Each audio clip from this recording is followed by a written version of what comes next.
শিক্ষকদের কণ্ঠস্বর, শিক্ষায় নতুন সামাজিক অঙ্গীকার, এই স্লোগানকে সামনে রেখে নীলফামারীর ডোমারে বিশ্ব শিক্ষক দিবস 2024 উপলক্ষে বর্ণাঢ্য র্যালি ও আলোচনা সভা অনুষ্ঠিত হয়েছে। শনিবার 11 অক্টোবর সকাল 11টায় ডোমার সরকারি বালিকা উচ্চ বিদ্যালয় থেকে উপজেলা প্রশাসনের আয়োজনে একটি র্যালি বের হয়ে শহরের বিভিন্ন প্রধান সড়ক প্রদক্ষিণ শেষে উপজেলা পরিষদের হলরুমে আলোচনা সভায় মিলিত হয়। এতে প্রধান অতিথি হিসেবে উপস্থিত ছিলেন ডোমার উপজেলা নির্বাহী কর্মকর্তা মোহাম্মদ নাজমুল আলম, ডোমার উপজেলা মাধ্যমিক শিক্ষা কর্মকর্তা শাকেরিনা বেগমের সভাপতিত্বে ও ডোমার বহুমুখী উচ্চ বিদ্যালয়ের সিনিয়র শিক্ষক মোহাম্মদ হারুনা রশিদের সঞ্চালনায় অনুষ্ঠিত সভায়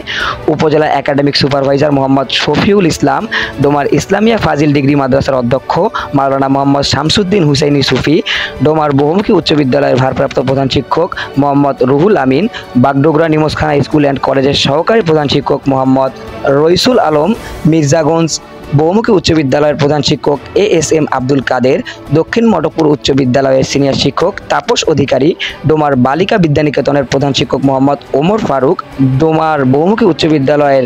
সহকারী শিক্ষক